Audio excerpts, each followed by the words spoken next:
It is red card, yellow card, the segment where Mikey gets to put Albert and myself on the spot and see if we choke or whether we soar like a phoenix. You're downplaying it a little bit. It's everybody's favorite segment, the people segment coming up right now. So the rules are, actually, I don't need to go over them. They're right there at the bottom of the screen there for you. It's pretty straightforward. You'll catch along.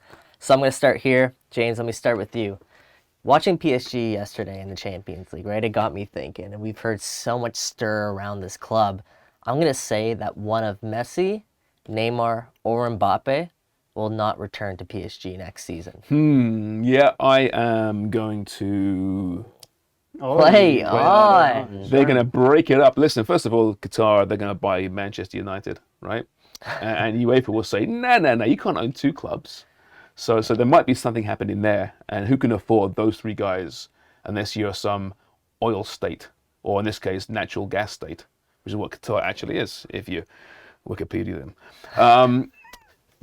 Also, the rumors that started this week about Mbappe going to Real Madrid. Started this week? Well, restart, because when I remember when we first started Room 442, that was the big story. He is definitely leaving. He's had enough, and then he re-signed. He's getting antsy. He's making references to various things. A mole in the room at PSG. He's somewhat criticizing Neymar's party lifestyle as well.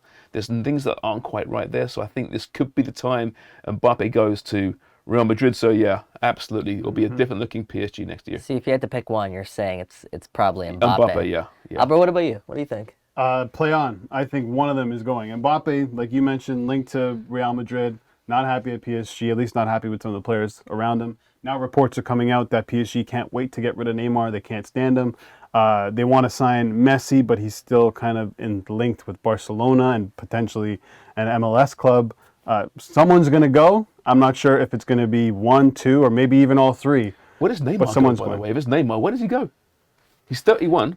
He's still incredible. Yeah. But he has got I think it depends on his wages. Honestly, and if he wants to get paid, he's probably going to go and join Ronaldo in Saudi Arabia.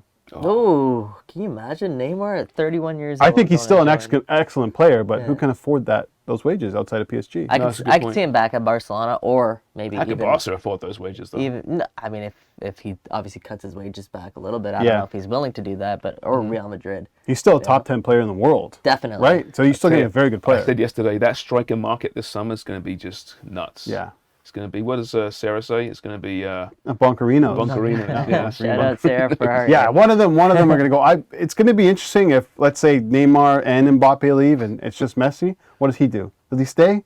No way. He flees to MLS. No Please, way. Leo, come to MLS. Yeah, because the offer that they're MLS. reportedly making him is worth a lot, possibly some ownership of it as well. That's how you go. I want to say, by the way, PSG fans, stop blaming Mauricio Pochettino. Look at this PSG team. It wasn't his fault. It was not his fault. Or Tuchel's fault. Tuchel, Galtier's fault. Yeah. They want to blame all the managers. Wasn't Ancelotti there as well at some point? Probably. He was everywhere. All right, so moving on here. I cannot confirm or deny. Speaking of Premier League teams and in the Champions League, I'm going to say only one Premier League team is going to qualify for the quarterfinals right now. Currently, there are 4. Right, you have Chelsea, who's going to be taking on Dortmund. We saw yesterday Spurs and Milan play out. You have Man City, who's going to be taking on Leipzig. And then we have Liverpool and, of course, Real Madrid. So I'm going to say only one of those teams. Albert, what do you think? Only one of those teams make the quarterfinals. That's really difficult. I'm going to go yellow card, cop out. Yellow card, cop out. I should really take those. Spurs. Okay, so Spurs are super inconsistent. You don't know what you're going to get from them. Still a very good team. They're still in the tie, just 1-0 down. I can see them getting a result at home. Is it likely? No. But that's one of the teams I can go through. Manchester City, I see them getting through. Liverpool is an interesting one because they're getting healthy. And I know, people are overreacting a little bit to this Everton result. Everton were so poor that day. But that's a result that can help a team that's slumping figure it out again. Mohamed Salah scored. That's huge. He's been pretty good in the Champions League as well. Mm-hmm. You're getting Van Dijk back. So now you can split up Gomez and Matip, who've been horrible. The midfield is getting healthy again. So I can see Liverpool qualifying. Chelsea's a difficult one as well because they're still trying to figure out their team. I can see them potentially not going through with Spurs. And I'm missing one. Who am I missing? Spurs, Chelsea, City, you Liverpool, and said? Chelsea. Chelsea. That may have been Okay. it. Okay. So Man I City. can see Liverpool and City and potentially Spurs all getting through. You had to throw Spurs in there. Hey, Terms, 1-0 down, going back home, right? 1-0 down. Terms, you Yeah, riding with I'm not Albert agreeing there? with that. I'm not agreeing with that. I think you'll get at least two through. And, least you know, two. Liverpool's a good mention there. I mean, if you saw Klopp's comments post-match against Everton, it was Everton. He acknowledged that. But he said it seemed that we were back to almost, you know, who we are. We discovered who we were. Van Dijk coming back's huge. Jota got back on the pitch. That's enormous. Diaz isn't too far off. You saw Gakpo finally score. Confidence-wise, that's enormous for him. Núñez looked really good as well. Now, again, it's tough because it is Everton. Big game this weekend against Newcastle. We'll find out more. But I think they're getting better. And Real Madrid having a pretty average season, but of course did the same thing last year, right? And they won the Champions League. City, yeah, I think City are being built for Europe right now. I think they'll progress. And Chelsea are kind of like the one odd one, aren't they? Because they've got all these new players coming in. They looked really good last week, performance-wise, right? Didn't get the result in the end. It could click, it might click. Premier League's the best league in Europe right now. All the money's going there. Best players are flocking to the Premier League. So, yeah, to say it's just one going through, I think is disingenuous. We'll see how it plays out. I think we're all in consensus here that Manchester City are going to be going through against Leipzig, but Leipzig's a really good team, right? So I don't know. I'm concerned about our Premier League teams here. But speaking of Premier League teams, Manchester United, we have to talk about them a little bit. I'm going to say, just based on their run of form right now and how they've continued to pick up points, they're still in the title race this season. Ooh, how many points back are they? 5 points back, but they have played 2 more games. Two more games. Yeah, of course they're in the race. It's just 5 points. And forget the games played right now. Arsenal are finally slumping, right? We've been waiting for this. And, you know, obviously a huge match later today against Manchester City. But is this that typical decline that Arsenal, you know, have shown over the years? A real propensity for? Newcastle seem to be slipping a little bit right now. They're not quite there just yet. City's still obviously going to be probably the team to beat at this point. But, yeah, they're in the race. Yeah, I don't think they will win it this year. I think top 4 is the goal, and I think they'll finish top 4, especially with that guy, the way he's playing right now. But yeah, I'd say you can't say in February, middle of February, you're 5 points back at first place. Of course, you're in the race. Yeah, it's hard to argue, right? No, they're absolutely in the race. I mean, they have probably the most informed attacker in the Premier League. They've shored up the midfield. I know Casemiro has been out for a little bit because of the red card, but once he gets back in there, once again, they have a fantastic midfield. Great defense. And if City are in this title race, based on being just behind Arsenal, Manchester United are right there. Yeah. Can we figure out, by the way, what's the correct play on hand motion? Because I thought it was it. It's this, right? Yeah. We're kind of like doing I don't something know. different. No, you know? you're doing double guns. Yeah, mixing in a little dance there. That's a robot. United are in the title. Yeah. You know, they're in. They have to be. But you know who's not in the title race right now? Liverpool. Not in the title race. And I'm actually going to say, and take it one step further, Liverpool is not going to finish in a Europa League spot this season. So they're not going to finish top six right now. As it stands, Liverpool are 3 points back of 6th place. They played the same amount of games as Brighton, but they're in 9th right now. So there's a couple teams they still have to leapfrog. But let me throw it to you first. I hear you contemplating. You're saying they're not? They're not. I don't know why I have this belief in Liverpool, but I think they can pull it off. There was something about that result against Everton. Every team needs this slump buster, and they got it. And the way that Salah played, Darwin Núñez, what a boost Cody Gakpo had after he scored that goal. He was like a new player. It was like the player we saw at the World Cup. And again, Virgil van Dijk coming back to the team is so important. And I know he hasn't been at his level, but at 80%, Virgil van Dijk is still one of the best defenders in the world, backed up by probably the #1 goalkeeper in the world as well. And I really do believe they can make a run in the Premier League. And if they get bumped from the Champions League, which is possible, playing against Real Madrid, all focus on the Premier League, they can finish in the top 6.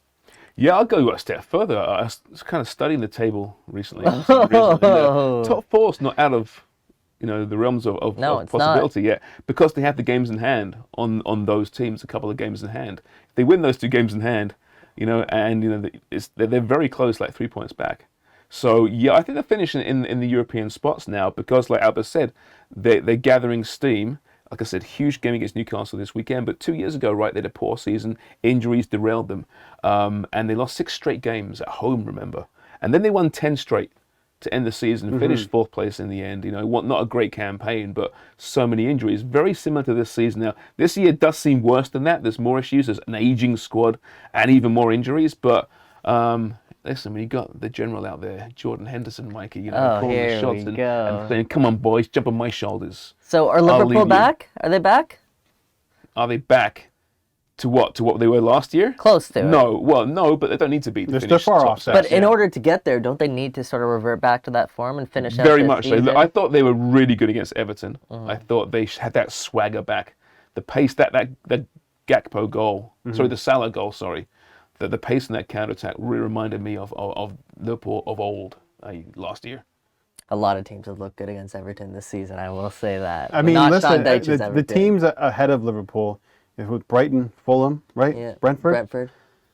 I mean, I think it's unsustainable what they've been doing this season.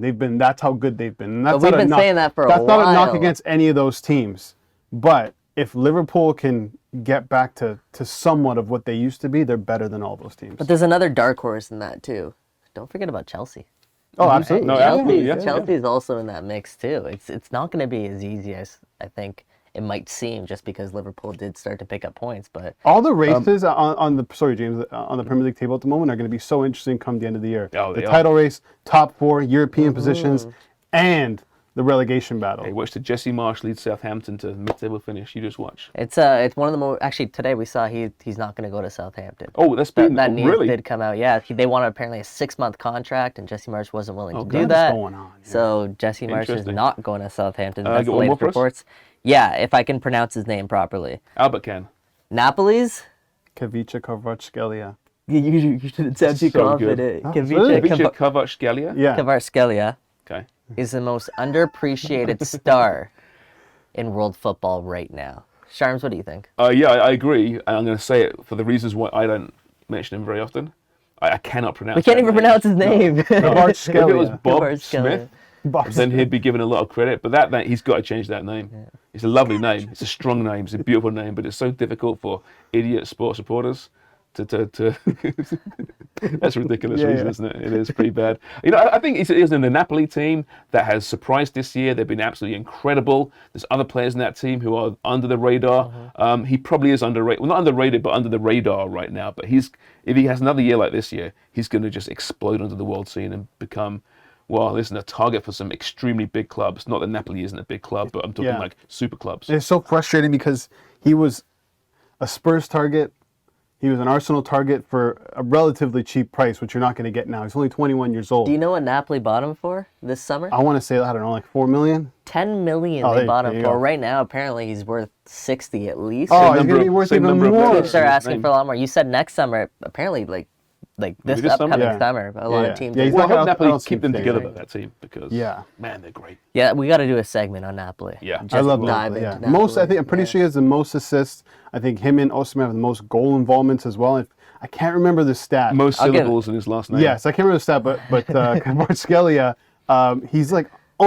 he's on pace to break a Maradona record. I can't remember what it is, but that's how good. I'm just trying to say Unbelievable. That's how good he's been this season. 11 goals, 14 assists in all competitions. 14 assists, man. He's incredible. That's like Andy Robertson levels. Oh, here we go. Wrap it up on that note. All right, that's been red card, yellow card. Play on. Double guns. Back again next week.